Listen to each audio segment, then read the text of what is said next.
A message from McAfee. Wondering why the post office is texting you or why you owe thousands of dollars in toll fees? Because someone's trying to scam you. The good news? McAfee can help. With McAfee's award-winning scam detection, it's easy to tell what's real and what's fake over text, in your inbox, and online. If they're You want a free gift? Seriously?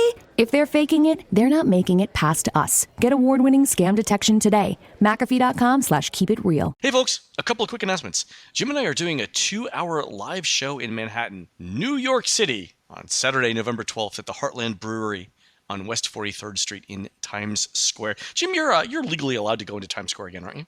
Yeah, since the incident in the Olaf suit, honestly, that was a carrot. It was a carrot, I swear, Your Honor. All right, this event starts at 11 a.m. and includes lunch.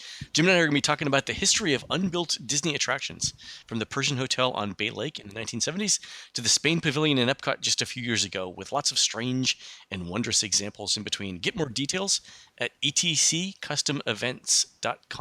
This is our second live event, and the first one sold out, so space is super limited. And like the first one, ETC Custom Events in New York is handling all of our logistics. Again, check out the details at etccustomevents.com. Also, a couple weeks ago, Jim and I mentioned that we're interested in doing another live event in Disney World in 2017, and that you, the audience, we're going to help pick the travel agency that sponsors the event.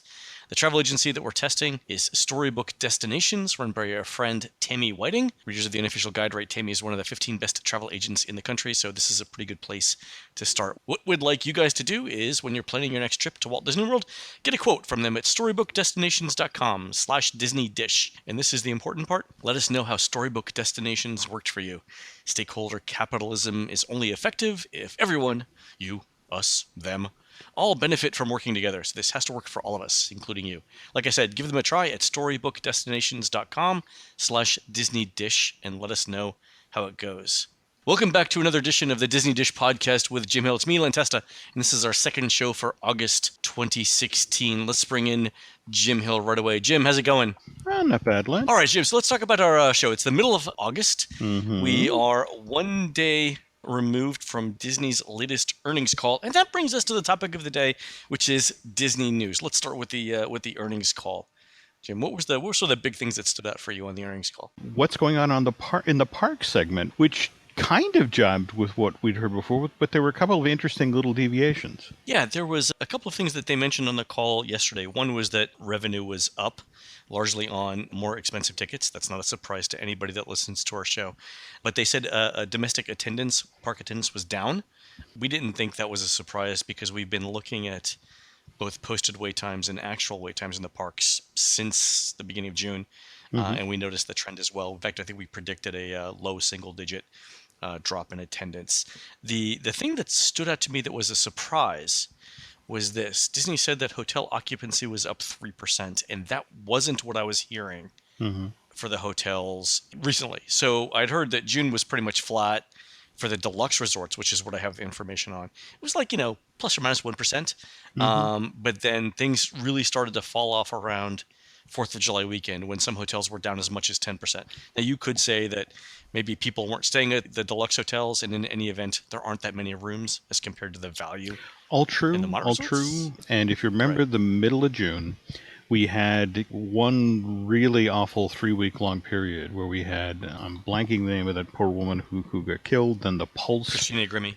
Yeah. That was actually within 7 days. Within 7 days, we had all three of these things happen. Yeah. What happened at Pulse, and then, the alligator attack at the Grand Flow, and we're talking specifically the deluxe segment. The Flow is a deluxe hotel, and you have to wonder, was there an artificial cooling event from all of this stuff sort of coming together? That coupled with, you got to wonder what sort of bookkeeping Disney had to do, because as I understand it, everyone who was staying at the Flow in the days immediately afterwards, what with the inconvenience of having the beach closed and their vacations disrupted, right? All of the rooms were comped, or a good number of them, for a number of days. And you got to wonder about that. The interesting thing that you pointed out is that this earnings call quarter covered days up to July 2nd. Yep. So maybe the soft 4th of July weekend isn't included in these results, but it'll be included in the next set of results. Yeah, we'll definitely have to keep an eye on this. And speaking of earnings calls, I mean, got to remember the last earning call was on May 10th, and that was actually the day that Disney announced that they were going to be shutting down Disney Infinity. I mean, they took a $147 million write-down. 300 people were let go. And again, this is after Disney. Well, there's obviously no money to be made in gaming, so let's get out of there. No, there's no money in gaming, please. 2 weeks later, Pokemon Go goes live. There's no money to be made in our gaming, I think, is what they were looking for in terms of the word. This was, what was it, June the 5th when Pokemon Go goes live. What do you think? June 6th, 7th, or 8th? How many executives were out, on the ledge of the Team Disney Burbank building? They started putting up nets. That's right. So I was like, are we playing basketball? What, trampoline park? What's there going we on? go. That's what I honestly love about Disney. We're absolutely positively getting out of gaming. This Epic Mickey thing doesn't work. And hey, Disney Infinity. And so it's like Disney character Go. So, Yeah. okay, so are you going to set the egg timer for when Disney goes back into gaming? As you're doing this, I should start typing on monster.com to say, there you go. Pokemon there you go. Go did. The funny thing is, if you think about the experiments that Disney's tried in the parks, remember that thing the app that they did with the Haunted Mansion where you could sort of like an augmented virtual reality? Yeah, where you could walk around? the and it was Ghost like, Post. Yeah, and it was like, it wasn't Pokemon Go because it didn't have sort of the collecting thing, but they were on the right road. Maybe that wasn't the right exit. They offer that through Disney Store Online. The 2,000 units of Ghost Post, or subscriptions, excuse me, went clean in a day. I mean, I want to say in 12 hours. People have done all 3 subscriptions to this thing, and the basic response has been, it's like, look, if I wanted to have homework, I would have stayed home. Exactly. Yes. And the sad part is right behind this, Len, were 2 other of these experiences that were designed by Imagineering. There was going to be a Frozen-themed experience and a Star Wars-themed experience. And I'm hoping that if they march forward, that they take into the consideration that it's gaming, it should be fun. And fun, what is this word? Eat your fiber, shut up. I think that, and I've said this before about my Disney experience, that it combines all of the charm of an IRS audit with all of the fun of double entry bookkeeping. It's like, and I think that's the sort of the trap that Disney technology falls into. Mm-hmm. That sometimes the simpler stuff is better. Because I think Pokemon Go, I haven't played it, but my sense is it's a fairly straightforward thing. No, absolutely. The thing that kills me is, you remember what they did with Vinylmation and with pins, right? Where they know that there's this subset of Disney theme park fans that are huge collectors and, more importantly, completists. Yep. People who have to have every single thing of a collection. They had all of the elements there. It just wasn't combined the right way. In both cases, they basically killed the golden goose because it's like, well, they're buying 5 pins a week. Why can't we do 15 or 50? And I have friends who collected pins for decades who were thrilled when Disney launched this initiative as part of the Millennium Celebration. But a year and a half, 2 years in, they were like, that's it, I'm done. I can't keep up. It's not physically possible. It's not fiscally possible. And this was the equivalent of killing the golden goose by making pate. It's like, just keep cramming stuff in the goose. It was gavage, right? The forced feeding. Yeah. There we go. So now goose everywhere, and pin sales crashed, and same thing with Vinylmation. It's just, again, this is what kind of makes me crazy about Disney, is that was a good little business and could have stayed a good little business for years yet to come. But it's like, no, it's got to be a big, we can see it from space type business, and blew the actual people who've been in on it early on out. Instead of being happy with like X amount of revenue over 10 years, it was like, let's try and grow this thing 20% a year for 3 years and see what happens. Incredibly short-sighted. And I know some people find the whole bookkeeping aspect of Disney kind of tedious, but circling back to the earnings call now, I mean, one of the things that actually helped Disney with its numbers was, since the last earnings call, we had Civil War opened on May 6th, wound up doing 1.1 billion worldwide. What else happened in May? Oh, we also had Jungle Book come out on May 15th. And again, thank goodness it did, because that saved Animal Kingdom's bacon. But actually, the big story in the middle of this period, this quarter, was Alice Through the Looking Glass. Now, this is the sequel. Did that actually come out? That actually came out and, and went away. It went through the looking glass very quickly. Think about this, Len. When the first movie came out in 2010, directed by Tim Burton, this thing made over $1 billion worldwide. This is the one with Depp? Yeah. This is Depp as the Mad Hatter, Helena Bonham Carter as the Red Queen, directed by Tim Burton. The second movie with 3D to come out after Avatar. And a lot of people believe that the reason it made as much money as it did was that it was the second movie in 3D that came out after Avatar. Now, think about this. This thing cost $170 million to make. To date, domestically, it made $76 million. Overseas, 212. That's total. So just shy of 300 million, 289 to be exact. What's the rule that you have to? What's your multiple of production cost? These days it's 4 times, and the production cost of this thing were $170 million. So wow, they, so 680. Yeah, they fell short by fully a half. So speaking of that, there was also there's a couple of other interesting things. One, there were an announcement of layoffs at Walt Disney Imagineering. Oh, God, yes. This is not new news. Anybody who follows how the way Imagineering works is that after a theme park opens, there is a layoff. Remember, Shanghai Disneyland opened June 16th of this year. And so Here we are 6 weeks afterwards, and the word comes down that there's either 200 people that were laid off or there were 450, but that factors in a lot of contractors and folks who were coming off the project anyway. I mean, I know it's always sad when people lose their jobs, but if the internet were alive back in 1982, 1983, when they laid off 2,000 people from the crew that worked on, I mean, they shrunk, Epcot down to the size of, who's the guy who keeps talking about he wants government to be strong enough or small enough that he can put it in a bathtub and strangle it? Grover Norquist. There you go. This was the Grover Nordquist version of Imagineering. They were down to like 400 people. In the middle of this, you did have several Imagineering veterans who were either pushed or suggested that now would be a good time to consider retirement. Bob Weiss was made the new president of Imagineering in January, and one of the things that Bob was charged with was sort of making Imagineering a little more streamlined, and without saying this directly, a little bit more like Universal Creative. They needed to be a little faster. They needed to be a little lighter on their feet. How's lodging and food and merch doing? This only opened on June 16th. We are... Oh, you're not even 2 months into it. Yeah. So, I mean, there'll be better data. I'm told that it's the 3-month window where they just start checking out patterns then and making adjustments. So.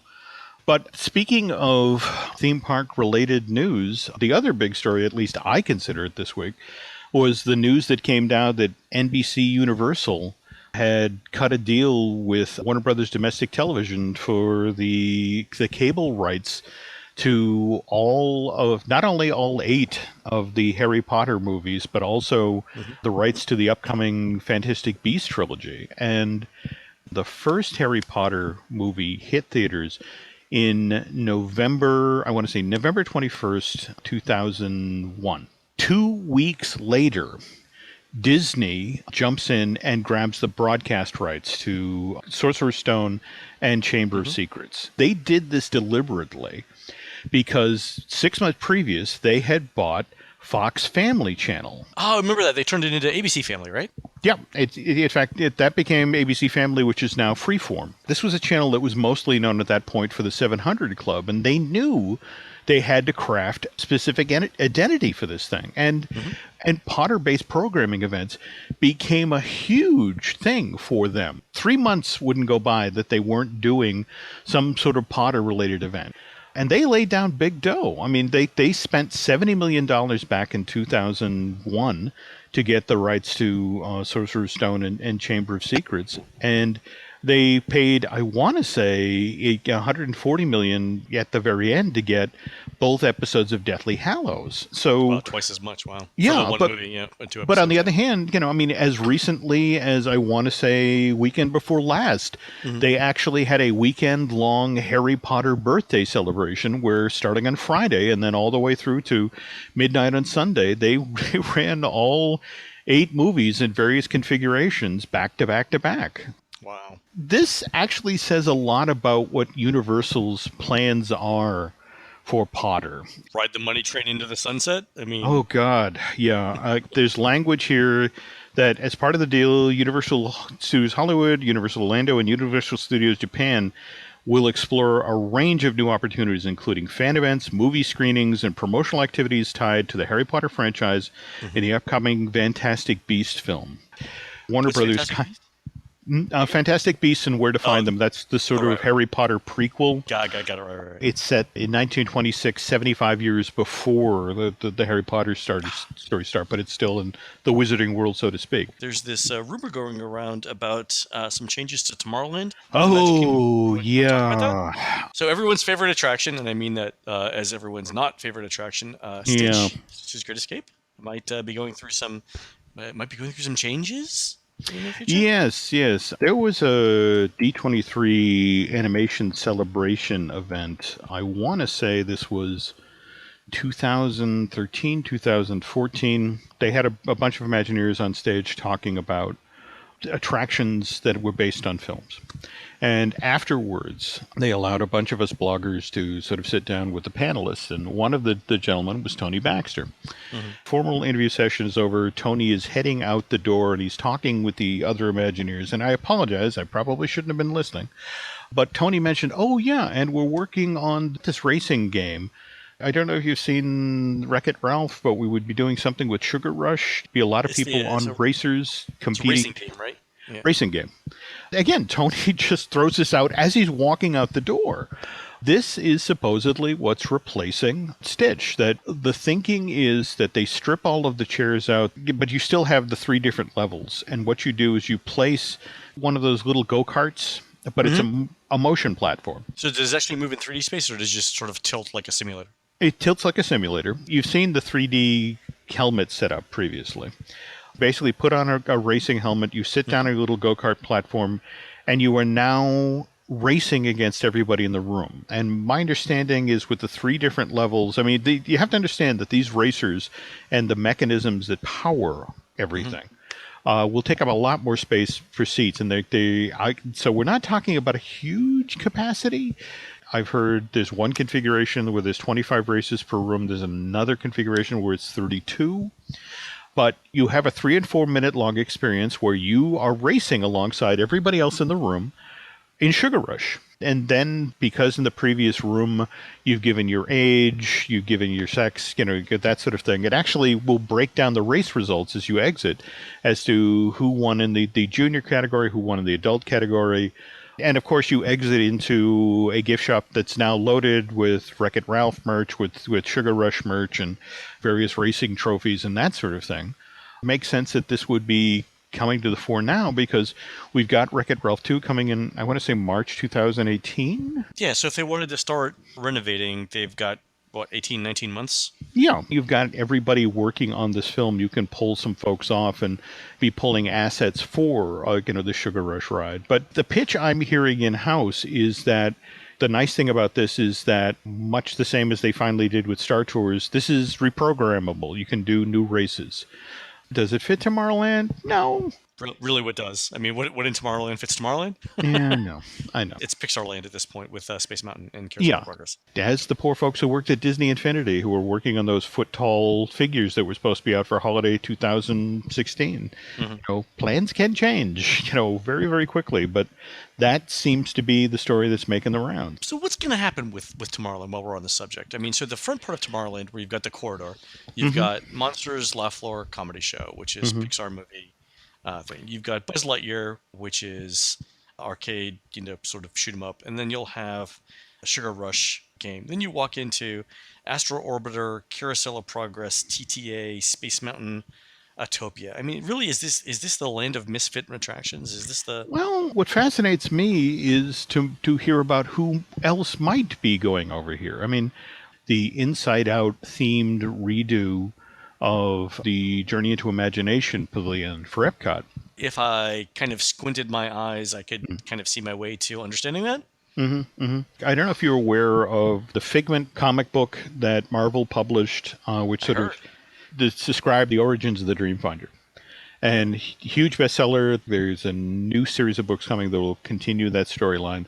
But it's kind of reimagined. The Dreamfinder is kind of a steampunky eventer kind of a thing. If you throw Inside Out into the Imagination Pavilion and $500,000 a year in Figment plush sales alone, they don't want to lose that. Right. So you have a steampunky adventurer character, and you have a Tomorrowland that is still sort of clinging to the mythology of 1994 redo, the future that never was. The Jules Vernish. Yeah. So how would you feel if you suddenly started seeing the Dreamfinder again with the Figment doll, only he was walking around Tomorrowland? I'd be fine with that. Okay. That fits in. That's what may be happening here. Okay, I'm okay with that. Okay. Is there paperwork that I need to sign? Is that? Okay, Tessa's on board. Get him to sign. Tessa's All right, on board, get I him. go. Okay, yeah. So- all right. No, I think that makes sense. Number one, it fits in with the last set of theming. Number two, it's a Disney created character. It's not something that they bought. So you get a couple of bonus points for that. But number three, if you think about sort of the posters and the audio that you see and hear as you walk around Tomorrowland, that fits in. It fits in fairly well. So I think that's a better fit than a lot of the other ideas that possibly could go there. Yeah, I'd be willing to give it a shot. All right, that's gonna do it for this episode. Then you've been listening to the Disney Dish podcast with Jim Hill. We are produced fabulously, I might add, by Aaron Adams. Please go on to iTunes and Stitcher and rate our show and tell us what you would like to hear next. For Jim, this is Len. We will see you on the next show. Take care, guys. A couple other quick show notes before we go. If you want more of me and Jim talking, check out our shows at disneydish.bandcamp.com. These are shows you won't find on iTunes, including live in-park tours and other silliness. They cost about $1 an episode. Again, give them a try at disneydish.bandcamp.com. Also, while you've got those headphones plugged in, give our friends over at the unofficial Universal Orlando podcast a listen at uuopodcast.com. Talk about lots of fun things related with theme parks. All right, we'll see you guys on the next show.